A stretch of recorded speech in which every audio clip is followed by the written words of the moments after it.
What is up, ladies and gentlemen, boys and girls? It's your boy Goblin, and today we're coming in with a banger of a video, a true hoot and a holler. In today's video, we're talking about the consequences of taking shrooms and continuing our beloved and highly requested consequences series. So, hope you guys enjoy this one. Drop a like if you do. Don't forget to subscribe if you haven't already. And also, just a real brief shout to go check out my podcast, The Gobcast. Listen, we just dropped episode 100. It's a banger. Don't miss out on it. Go tune in. Without further ado, well, actually, no, there is further ado because I just want to make it clear here that everything I talk about today, every consequence I list, is entirely my opinion based on personal experience. None of this is necessarily fact, although I will share some facts with you guys. This is all just personal opinion at the end of the day. Some of you guys might disagree with the consequences I list, and that's fine. Just let me know that in the comments. Also, I want to make it clear specifically when we talk about today's drug, shrooms, that shrooms have plenty of upsides. There's a lot of genuine therapeutic use cases for shrooms, and also they're one of the least harmful substances that we'll ever talk about on this channel. However, that doesn't mean they have no consequences. And I want to highlight that in this video, that when I talk about only consequences today, I'm not trying to make shrooms sound bad, because they're not. I love shrooms, actually. It's one of my favorite drugs on earth. But we're not here to talk about the good things today. Just wanted to get that out of the way. Also, we're playing a fun little game called High on Life 2 today. And my friends at High on Life 2 were actually kind enough to sponsor this video. So shout out to them, and we're going to talk more about that later. Without further ado, let's dive right into it. Now, the first consequence I want to talk about is one that I feel is only fitting to talk about first because it's the first one you're going to encounter when you take shrooms, and that is nausea. Shrooms are very unique in the sense that they make me sick to my stomach almost every single time I take them, and there's very rare exceptions to that rule. It does help a little bit when I take a chocolate bar or something that isn't just straight up raw mushrooms. However, I still end up getting nauseous most of the times when I trip. And I'd say it's probably a 50-50 coin flip on whether or not I'm going to vomit when I eat shrooms. Specifically, the raw, regular, just straight up mushrooms out of the dirt. Those are pretty hard to stomach. You're going to get nauseous during the trip. It can fuck your trip up. You're going to end up yakking. And when you're tripping on acid and you throw up, it's kind of fun. I don't know. It's thrilling a little bit. I'm not sure if I can really explain why. There's many reasons. I don't know. It's just kind of silly and fun when I'm tripping on acid and puking. When I'm on shrooms and puking, which I've done many times, it's just not very fun. And a lot of the time, the things around me are moving at such a pace and in such a way where I'm not very good at aiming my puke. And more often than not, when I'm tripping, it doesn't end up entirely in the toilet or entirely in the garbage bin. And that's not a fun thing to deal with while you're tripping. Try cleaning up your own vomit off the bathroom floor and still having a good trip. It's kind of difficult to do, and I've had to try it before. And the nausea is not something that's unique to me. This is something that I'd say is less based in personal experience and more based in just everything I've witnessed in my life. I mean, I remember one of my earliest trips. I was with my homie Michael, and I wasn't actually on shrooms this day because when I was younger, I hated them because of my first trip, which we'll talk about later. I was on acid, but my buddy Michael had taken shrooms, and he had his girlfriend over, and she's sitting in his lap, and we're in his bedroom, and out of nowhere, not even a gag, not even a preemptive cough, Michael just projectile vomits all over the back of this girl's head, and she was not having a good time. I remember she was crying, and it kind of fucked my vibe up a little bit too, but luckily we were still playing NBA 2K, and even when she left the room to go clean her hair in the bathroom and start crying in the background, I was locked in on 2K, and my trip could not be deterred. But you know, shrooms, it's not just a little like, oh, my tummy hurts. No, it's projectile nausea. Like, dude, your vomit will go flying when you're tripping. It's really, truly not a fun experience. You know what is a fun experience, though, is High on Life 2, the newest game from my good friends at Squanch Games. Listen up, guys. This game is the most fitting thing I could possibly have as a sponsor on this channel, and specifically as gameplay on this video, because the best way that I would describe this game is it is truly like a great psychedelic trip. It is absolutely out of control. The gameplay you're seeing here is my own, as always, and in this particular mission, we are going on a quest to kill a senator. I have to assassinate this guy because I chose to on a list of bounties available to me, but before that, we have to steal a catalytic converter from a car as part of my plan to assassinate this guy. Eventually, we run into a fellow assassin who's also trying to whack this guy for whatever reason. I don't know, maybe he's enacted some poor policies or tariffs on the people, and we end up fighting each other on the stage that this senator was previously giving a speech on. I kill the guy and turn him into my own gun and then shoot people with it.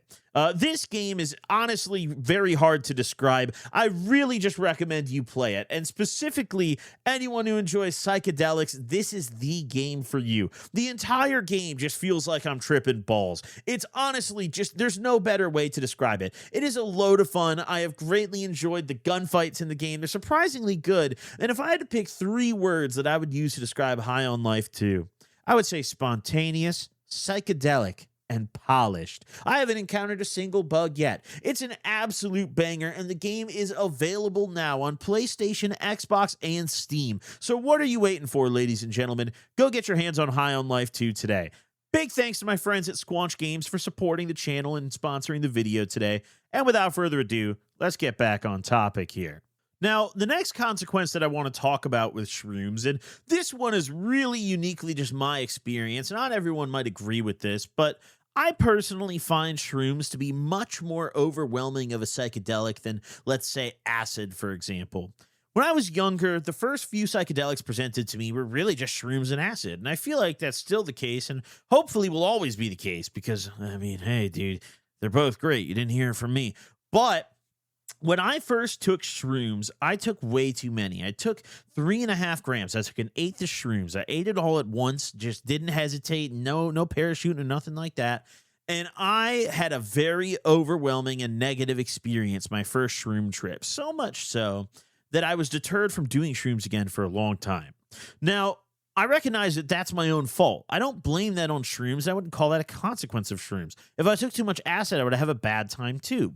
But what makes a bad time on shrooms unique and taking too high of a dose on shrooms unique is that shrooms are a different type of visual and sensory experience than most other psychedelics. You see, the way I'd best describe it is shrooms make the objects around you change shape. The objects around you will morph and they will move. Maybe they'll stretch or compact, or they'll widen or they'll flatten, or they'll just somehow genuinely change shape. I will perceive a square as a rectangle when I'm on shrooms.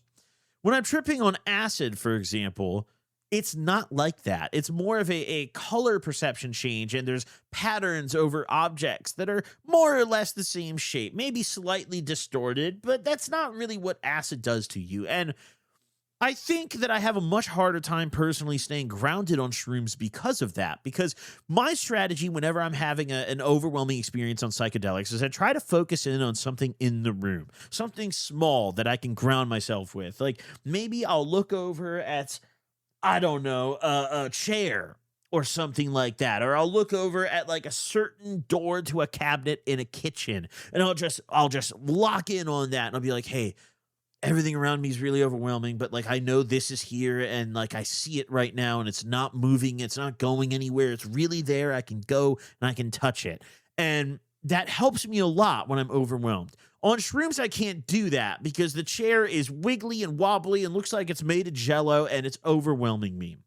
And, you know, I've had this experience multiple times on shrooms. Shrooms, unlike acid, you know, it's comparable psychedelic, have many different strains, and you get many different experiences. Eating an eighth of one type of shroom is not the same as eating an eighth of a different type of shroom.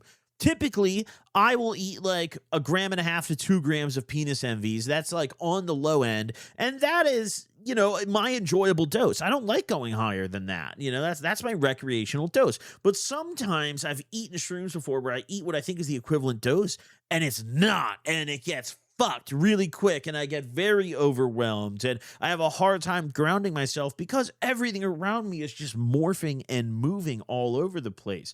I mean, I remember one time, much more recently, this was like 2023. I had eaten what I thought. No, all right, let me restart this. In 2023, I had eaten a chocolate bar that I had taken out of the wrapping and left on my counter in my bedroom. The reason I had taken it out of the labeling is because I thought that this was a chocolate bar that I was supposed to eat for a sponsor video. So I remember I sat down and I recorded this video, and there was this chocolate. It was just wrapped in like a silver foil. I had taken the label off the outside, and I had two types of chocolate bar in my house that looked almost identical. They were both wrapped in a silver foil. One of them was a shroom bar, and one of them was like a fucking THCA chocolate bar that had like 500 milligrams I was supposed to review for this brand a while ago, right? And this video never saw the light of day because I ate this chocolate bar and I was like, oh, it's pretty good. I'll let you guys know what happens.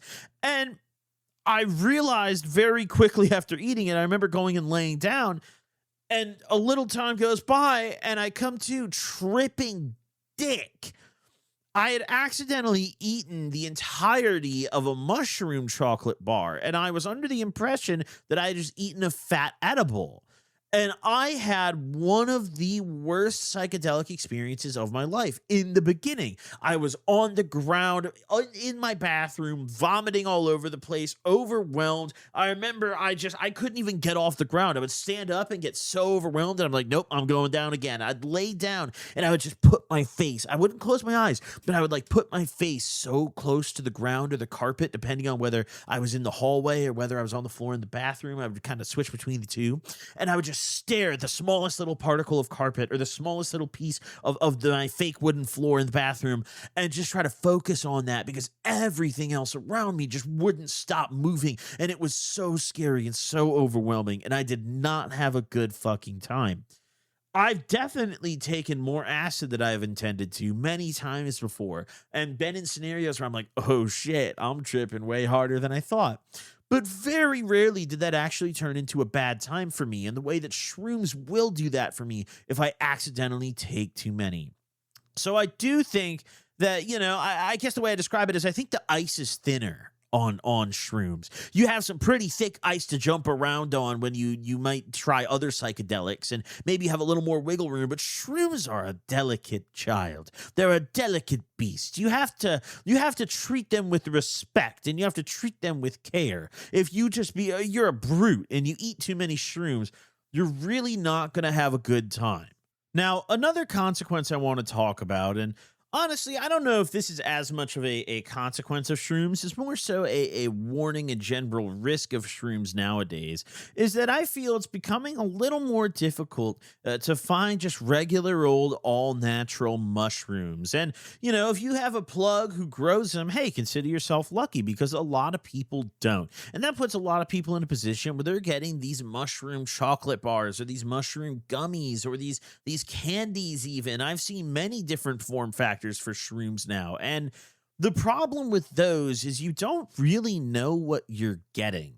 A lot of the time, these chocolate bars might have a chemical called 4-ACO-DMT, which 4-ACO-DMT metabolizes in your system as psilocybin, or not psilocybin, it's like psilocin, I think is the chemical. Regardless of that, it metabolizes in a similar way as psilocybin mushrooms and effectively gives you the same high. However, you're still being misled, you're still overpaying for that product, and you're not getting an all-natural product like you are with natural psilocybin mushrooms. And although some might say, hey, there's no proven downsides to eating 4-ACO-DMT as of yet, there also hasn't been much research into that, and I'm more comfortable eating the all-natural stuff, thank you very much. And to prove my point here, I've actually pulled up an article from the California Department of Public Health because recently, just back in November of 2024, they seized a bunch of these polka dot mushroom bars, which I'm sure many of you watching this video know of or have maybe even eaten before. And what's concerning about this announcement that the California Department of Public Health put out is that they Here, I'll just read the excerpt right here. So it says the CDPH and the San Diego County Sheriff's Department continue to investigate the Polka Dot brand chocolate bars that were labeled as containing an unsafe food additive, Amanita muscaria, a type of mushroom. Whenever you go to a smoke shop and you buy those quote unquote shroom bars that claim they don't have psilocybin, they will often say they have that. But many of you guys watching this video also might remember long before these polka dot products ever hit smoke shop shelves, they were just a street brand and they were very, very popular, right? Now, a bunch of these chocolate bars were seized. It actually turns out to be over $3 million worth, and they were embargoed and voluntarily destroyed. They were also tested and found to contain additional synthetic psychoactive drugs on top of the Amanita mushroom. So, the important thing about that is they said synthetic psychoactive drug. Psilocybin mushrooms are not synthetic. If they were just grinding up regular old mushrooms and putting them in these bars, they would not describe it as a synthetic psychoactive drug. And although they didn't say which synthetic was in this press release, it's more than likely 4-ACO-DMT, which, like I said earlier, that's not the end of the world. That's not necessarily going to kill you or harm you, but I feel that's a scam. That is being scammed. And that's something that I think the average shroom user needs to know. You should really just stick to eating regular old plain mushrooms straight out of the dirt, no matter how disgusting it is. My first shroom trip when we were younger, I remember we went to the grocery store and stole slices of bread out of a loaf. We didn't buy the loaf. We stole slices of bread out of the loaf. And then we just ran out and just put the mushrooms on there. And if I remember correctly, we even put peanut butter on the bread and then ran out and just ate it in the parking lot. That's how it's supposed to be done right there. These chocolate bars can fuck off, all right? And I say this as a guy who's eaten plenty of the chocolate bars. Fuck off. Get away. Get out of here. Fuck off. Now, the next trade-off here, and one that there's not very many good ways around besides maybe grinding them up and putting them in capsules, is that if you want the best way, the safest way to consume all-natural shrooms and not have to ask any questions or have any concerns about whether or not your product is actually natural psilocybin, then you have to eat shrooms straight out of the dirt, like I've been preaching this video. The problem with that is absolutely fucking disgusting, and they will almost always still have a little dirt on the bases of them, and especially in the caps, because those are very good dirt collectors, and there's no possible way to shake it all out before you eat it, and it is gross as fuck. And honestly, just the act of eating those mushrooms alone, no matter how you eat them or what bread you put them on, with what sauce you put them, doesn't matter. It's disgusting. You put them on pizza, it's disgusting. Your only real options are capping them up or making shroom tea, which are both great options, but they're time consuming. And let's be real, I don't know about you guys, but I'm an impulsive retard, and I need to eat my drugs immediately the moment they touch my hands. So when I get my hands on shrooms, I'm not spending the extra time to make myself a nice little tea or brew something or grind everything up and cap it. No, buddy, we're going in raw dog. I'm making that shit happen. And there's no type of mushroom that tastes good. That is a unanimous opinion, by the way. There is not a single type of mushroom that tastes good whatsoever. They're all absolutely disgusting. I would say generally the smaller, thinner ones are easier to get down the hatch, but those are the scary mushrooms. If you ever see a shroom that is like a skinny little withered thing, it almost looks dehydrated, like it's tiny and skinny. Yeah, those are what I call scary shrooms. Don't fucking eat a bunch of those, okay? Go slow with those ones. But those also happen to be like slightly just fuck eating shrooms, dude. I wish there was a way to just press a button in my head, Neuralink style, and just start tweaking on psilocybin. That's my dream, because the chemical is wonderful, but ingesting it is my worst nightmare. Now, another thing I want to mention here that can be a consequence potentially that I think many people don't acknowledge in regards to psilocybin shrooms is HPPD. Now, that is hallucinogen persisting perception disorder. Basically, in short, that's a perma trip. If you guys ever have a homie who you heard about and maybe took one too many tabs and never came back, this is probably what he has. And although HPPD is generally associated with acid use and most commonly caused from that, it is still possible with other psychedelics. So I think it's important to mention that in regards of shrooms, because let's be upfront. Let's be real. There's not any serious long-term consequences of shroom use outside of this. If you never get HPPD, shrooms are all natural. They're, not bad for you in any way as far as we're aware with current research. And there's honestly a lot of therapeutic benefits to them that are being proven as they slowly become decriminalized across the country and hopefully across the world eventually. But HPPD is the one kicker because it can happen to anyone on almost any psychedelic, and there's very little known about it yet because all the psychedelics are scheduled drugs that we can't research. Maybe we should change that. I don't know. However, I think because of the perception of shrooms, people go very hard with them. And I think they maybe just eat fistfuls of shrooms sometimes. I've known plenty of people like this who just go really fucking hard with shrooms in a way that they wouldn't do with maybe Molly or acid or DMT because, oh, it's shrooms, who cares? And some people can get one-shotted by just a big fat fistful of shrooms. Take 5, 6, 7 grams with, an underlying mental health condition or two that you don't know about yet and maybe even have no family history of, and all of a sudden your brain is a fried egg. There's nothing left up there. Your cranium, the yolk is spilling out of your ears. It's not looking good for you.